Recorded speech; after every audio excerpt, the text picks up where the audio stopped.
अनियमित कर्मचारियों से संबंधित 2 महत्वपूर्ण अपडेट निकलकर सामने आ रही है। पूरी जानकारी आपको दूंगा, वीडियो में अंत तक बने रहिए। और अगर आपने अभी तक चैनल को सब्सक्राइब नहीं किया है तो चैनल को सब्सक्राइब कर लीजिए, बेल आइकन को प्रेस कर दीजिए। नमस्कार साथियों, स्वागत है आपका आपके अपने यूट्यूब चैनल कृषि फॉरएवर में। यह पत्र जारी किया गया है डॉक्टर रेणु जोगी जी के द्वारा, जो कि आपकी विधायक हैं विधानसभा क्षेत्र क्रमांक 25 कोटा से। इनके द्वारा यह पत्र जारी किया गया है। रसोईया कर्मचारियों को पूर्णकालीन कलेक्टर दर पर मानदेय भुगतान करने के संबंध में कर्मचारियों का समर्थन किया गया है। काफ़ी लंबे समय से ये कर्मचारी विभागों में अपनी सेवाएं देते आ रहे हैं, लेकिन आज तक इन कर्मचारियों की ओर सरकार का ध्यान नहीं पहुंच पाया है। काफ़ी कम मानदेय इनको दिया जाता है। इसी के संबंध में पत्र जारी किया गया है। प्रिय महोदय, निवेदन है कि प्रदेश के स्कूलों में लगभग 80,000 कर्मचारी विगत 25 वर्षों से रसोईया के पद पर कार्यरत हैं और उनको जो मानदेय दिया जाता है 1500 रुपये मानदेय का भुगतान किया जाता है। विगत 25 वर्षों से पूर्णकालीन कलेक्टर दर की मांग भी इनके द्वारा की जाती रही है। वर्ष 2018 में विधानसभा चुनाव के दौरान कांग्रेस पार्टी के घोषणा पत्र में इस मांग को पूरा करने का वादा किया गया था, किंतु सत्ता के 4 वर्ष पूरे होने के पश्चात भी रसोईया कर्मचारियों की मांग पूरी नहीं हो पाई है। अतः छत्तीसगढ़ महिला पुरुष मध्याह्न भोजन रसोईया संघ के द्वारा उक्त मांग को शीघ्र पूर्ण कराए जाने हेतु मांग की गई है, ताकि उनके साथ उनके परिवार के जीवन निर्वाह में हो रही समस्या का निराकरण हो सके। काफ़ी लंबे समय से कर्मचारी सेवा दे रहे हैं, लगभग 25 वर्ष हो गया है और 1500 रुपये बहुत ही कम मानदेय दिया जाता है। तो कलेक्टर दर पे कम से कम मानदेय देकर इन कर्मचारियों के साथ सरकार को न्याय करना चाहिए। 1500 रुपये देकर बहुत ही अन्याय किया जा रहा है। काम पूरा है लेकिन मानदेय आज के समय में प्राइवेट कंपनियों से भी कम है। आपसे अनुरोध है कि छत्तीसगढ़ महिला पुरुष मध्याह्न भोजन रसोईया संघ की मांग पर सहृदयपूर्वक विचार करते हुए शीघ्रतापूर्वक पूरा करने हेतु निर्देश जारी करने की कृपा करेंगे। धन्यवाद। शुभकामनाओं सहित भाव दिया है रेणु जोगी जी। इनके द्वारा रसोईया कर्मचारी जो हैं उनका समर्थन किया गया है और काफ़ी जायज़ मांगे भी हैं। इतने कम वेतन में आज के समय में कार्य कर पाना भी काफ़ी मुश्किल है। महंगाई का समय है और 1500 रुपये कुछ भी नहीं है। अगला जो न्यूज़ है, अंशकालीन स्कूल सफाई कर्मचारी कल्याण संघ ब्लॉक बगीचा जिला जसपुर छत्तीसगढ़ के ओर से यह पत्र जारी किया गया है। इनकी भी जो मांग है वही है अंशकालीन से पूर्णकालीन और कलेक्टर दर पर मानदेय भुगतान करने के संबंध में।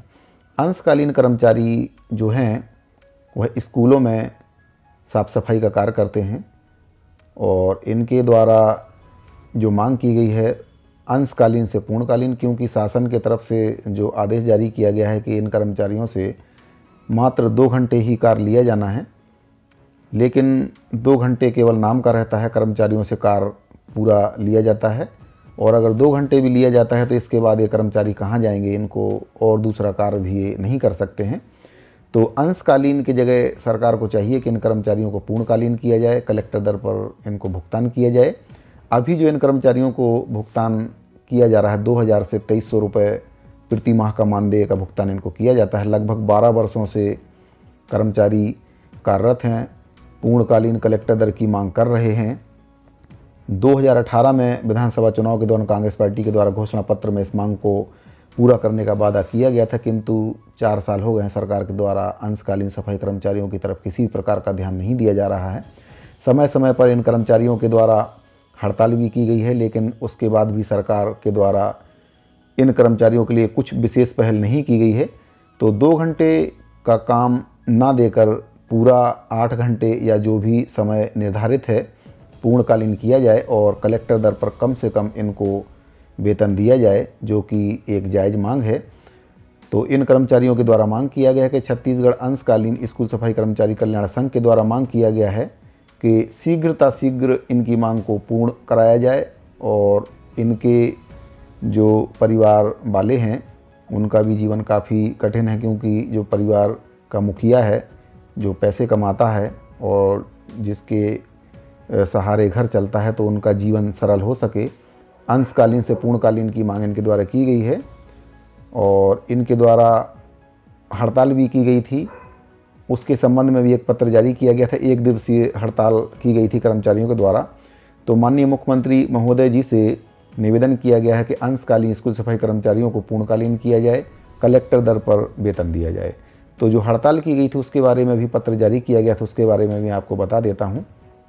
विस्तार से जानकारी आपको दूंगा, वीडियो में अंत तक बने रहिए। और अगर आपने अभी तक चैनल को सब्सक्राइब नहीं किया है तो चैनल को सब्सक्राइब कर लीजिए, बेल आइकन को प्रेस कर दीजिए ताकि जो भी वीडियो मैं बनाता हूँ उसका नोटिफिकेशन सबसे पहले आपको मिल जाए। इसमें आपका विषय था दिनांक 5/1/2023 को 1 दिवसीय धरना प्रदर्शन एवं रैली की सूचना बाबत।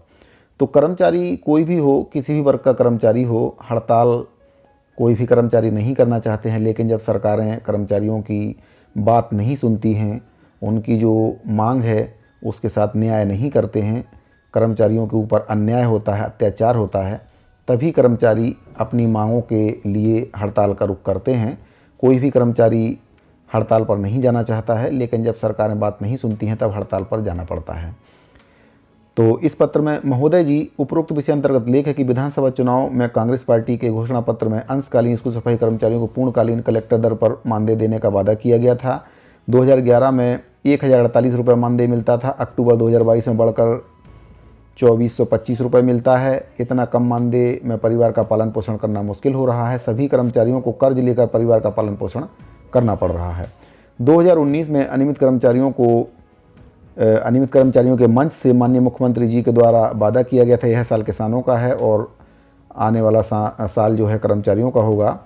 तो छोटे छोटे कर्मचारियों को काफ़ी उम्मीद थी, किंतु आज पर्यंत तक हमारे मांगों को संज्ञान में नहीं लिया गया है तथा 7 मार्च से 3 अगस्त के हड़ताल अवधि का मानदेय भी किसी को भी नहीं मिला है, जिसके कारण छत्तीसगढ़ अंशकालीन स्कूल सफाई कर्मचारी कल्याण संघ के नेतृत्व में 1 दिवसीय धरना प्रदर्शन रैली का आयोजन किया गया है, जिसमें बगीचा विकासखंड के समस्त स्कूल सफाई कर्मचारी काम बंद कर इसमें शामिल रहेंगे। धरना प्रदर्शन रैली के पूर्व सूचना दी गई है। तो इस पत्र के माध्यम से जो धरना प्रदर्शन और रैली किया गया है उसके बारे में सूचना दी गई है। जो हड़ताल अवधि का वेतन था वह भी इनका नहीं मिला है, वैसे भी इतना कम वेतन दिया जाता है। तो इसी प्रकार की कई समस्याएं कर्मचारियों की, जिनको सरकार को पूरा करना चाहिए। सरकार का कर्मचारियों के प्रति उदासीन रवैया अभी तक रहा है। तो साथियों, अगर आपको वीडियो पसंद आए तो वीडियो को लाइक कर दीजिए, ज़्यादा से ज़्यादा अपने साथियों को शेयर कर दीजिए। मिलते हैं अगली वीडियो में एक नई जानकारी के साथ, तब तक के लिए दीजिए इजाज़त। धन्यवाद।